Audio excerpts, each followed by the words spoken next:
वे राम को नहीं लाए थे, वे राम के नाम पर सत्ता लूटने आए थे। नाम इसलिए कि भीड़ जुटे, भीड़ इसलिए कि जय घोष उठे, जय घोष इसलिए कि रास्ते खुले और रास्ते सीधे सत्ता के सिंहासन तक पहुंच जाएं।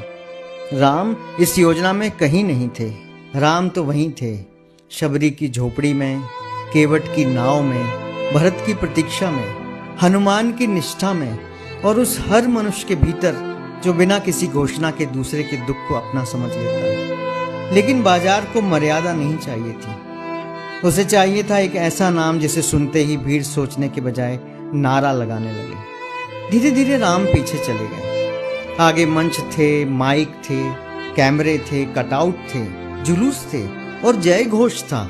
इतना शोर कि राम की आवाज उसी में दब गई। कहा गया मंदिर बन गया। मैंने पूछा क्या मन भी बन गया? कहा गया दीप जल रहे हैं। मैंने पूछा क्या भीतर का अंधेरा भी पिघला? कहा गया इतिहास बदल दिया। मैंने पूछा क्या वर्तमान सुधर गया? उत्तर में फिर वही शोर मिला।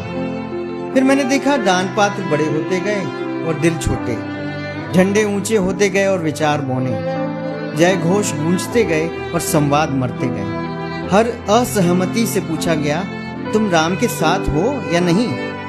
कितना विचित्र प्रश्न था। राम कब किसी एक पंक्ति में समाये? राम कब किसी एक झंडे पर ठहरे?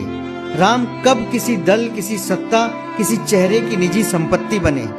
वे तो वन में भी राम थे, राजमहल में भी राम थे और सबसे अधिक राम तब थे जब उनके पास न सिंहासन था न मुकुट। मर्यादा कभी पत्थरों से नहीं बनती, मर्यादा मनुष्यों के आचरण से बनती है। मंदिर शिखरों से नहीं विश्वास से ऊंचे होते हैं और विश्वास डर में नहीं स्वतंत्र मन में जन्म लेता है। जब प्रश्न पूछना अपराध बन जाए तो समझ लेना उत्तर कमजोर पड़ चुके हैं। जब नारे तर्क पर भारी पड़ने लगे तो समझ लेना भीड़ बड़ी है, समाज नहीं।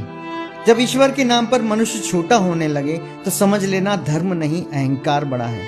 राम किसी चुनाव का वादा नहीं है, राम किसी भाषण की पंक्ति नहीं है, राम किसी प्रचार की रणनीति नहीं है। राम उस क्षण का नाम है जब शक्ति होते हुए भी मनुष्य न्याय चुनता है, जब प्रतिशोध संभव होते हुए भी वह क्षमा चुनता है, जब अधिकार होते हुए भी वह मर्यादा नहीं छोड़ता। यही राम है और शायद यही सबसे कठिन है, क्योंकि मंदिर बनाना आसान है, मर्यादा बनाना कठिन है। नारे लिखना आसान है, चरित्र लिखना कठिन है। जय जयकार करना आसान है, राम जैसा होना कठिन है। इसलिए आज सबसे बड़ा संकट राम का नहीं है, संकट मर्यादा का है।